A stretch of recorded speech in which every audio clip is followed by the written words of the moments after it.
नमस्कार, आप देख रहे हैं द न्यूज 15 और आपके साथ मैं सुम्बिका। 5 राज्यों के विधानसभा चुनाव में करारी हार के बाद कांग्रेस लोकसभा चुनाव में जुट गई है। एनडीए की ओर से तो प्रधानमंत्री पद के दावेदार खुद पीएम मोदी है, पर इंडिया गठबंधन अभी तक प्रधानमंत्री पद का कोई दावेदार पेश नहीं कर पाया है। कौन हो सकता है इंडिया गठबंधन की ओर से प्रधानमंत्री पद का दावेदार? सोनिया गांधी ने क्यों की मल्लिकार्जुन खड़गे की तारीफ? बीजेपी को हराने के लिए विपक्ष खेलने जा रहा है कौन सा दाव? जातीय आधार विपक्ष के किस नेता की बन पा रही है पीएम पद से सबसे बड़ी दावेदारी? नाराज अखिलेश यादव को कैसे मनाएगी कांग्रेस?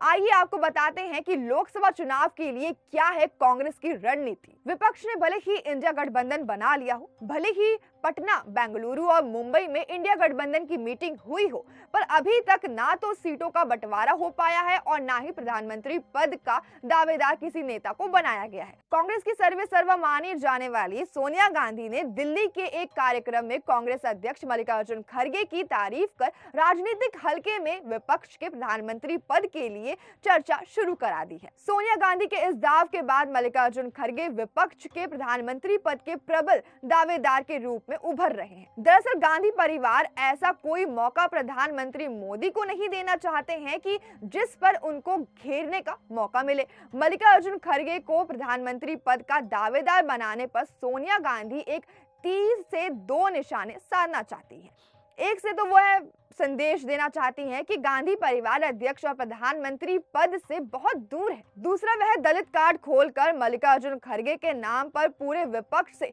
सहमति करा लेना चाहती हैं।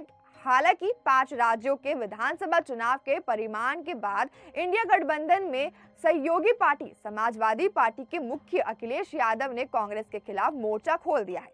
रायबरेली और अमेठी में समाजवादी पार्टी ने चुनाव लड़ने के पोस्टर लगा दिए हैं। दरअसल 5 राज्यों के विधानसभा चुनाव में मध्य प्रदेश, राजस्थान और छत्तीसगढ़ में बीजेपी की प्रचंड जीत के बाद इंडिया गठबंधन के सामने और बड़ी दिक्कत खड़ी हो गई है। भले ही शरद पवार इन चुनाव का लोकसभा चुनाव पर कोई असर ना पड़ने की बात कर रहे हो, पर विपक्ष इन चुनाव परिणाम के बाद तनाव में आ गया है।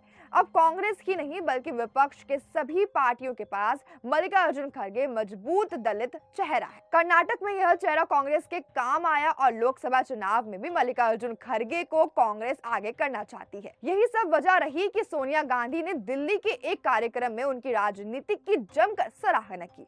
उधर इंडिया गठबंधन में शामिल करने के लिए बसपा मुखिया मायावती से कांग्रेस उत्तर प्रदेश प्रभारी प्रियंका गांधी की 3 मीटिंग हो चुकी है। उत्तर प्रदेश में मायावती के ज्यादा सीटें मांगने के कारण सीटों का बंटवारा नहीं हो पा रहा है। चर्चा यहां तक है कि मायावती को विपक्ष राष्ट्रपति पद का ऑफर दे सकता है। दरअसल मायावती के भाई आनंद को लेकर बीजेपी ने उन पर दबाव बना रखा है। ऐसा माना जा रहा है कि आम चुनाव की घोषणा होते ही काफी नेता इस दबाव से बाहर निकल सकते हैं। कांग्रेस की रणनीति है कि जिस तरह से बीजेपी ने पहले रामनाथ कोविंद को राष्ट्रपति बनाकर दलित कार्ड खेला और बाद में द्रौपदी मुर्मू को राष्ट्रपति बनाकर आदिवासी कार्ड खेला, उसी तरह से मल्लिकार्जुन खड़गे को प्रधानमंत्री पद का दावेदार बनाकर कांग्रेस दलित कार्ड खेलना चाहती है। दरअसल कांग्रेस की रणनीति है कि बसपा के निष्क्रिय होने से जो दलित वोट बैंक बीजेपी से सट रहा है वो लोकसभा चुनाव में विपक्ष को मिल जाए। इसमें दो राय नहीं, दलित कार्ड पर विपक्ष माहौल बना सकता है। जब विपक्ष को लगेगा कि मल्लिकार्जुन खड़गे के नाम पर विपक्ष की मजबूती हो रही है तो एकजुट भी हो सकते हैं। दलित चेहरे पर कोई पार्टी नाराज भी नहीं होगी। वैसे विपक्ष की लामबंदी नीतीश कुमार ने की है तो जदयू के नेता नीतीश कुमार को प्रधानमंत्री पद के दावेदार के रूप में पेश करने की बात कर रहे हैं। आम आदमी पार्टी भी अरविंद केजरीवाल को प्रधानमंत्री के लिए योग्य मानती है। टीएमसी के कार्यकर्ता भी ममता बनर्जी को प्रधानमंत्री पद के दावेदार बनाने की मांग कर चुकी है। उधर शरद पवार अलग से टाल ठोकते रहे हैं। कांग्रेस से राहुल गांधी को भी प्रधानमंत्री पद का दावेदार बनाने की मांग हो चुकी है। इन सब में मल्लिकार्जुन खड़गे ही है जिनके नाम पर पूरे विपक्ष की सहमति बन सकती है। अब हमारे आज के इस वीडियो पर आपकी क्या राय है हमें कमेंट्स में जरूर बताएं। साथ ही देखते रहिए द न्यूज 15। वीडियो को लाइक, चैनल को सब्सक्राइब करना बिल्कुल ना भूलें।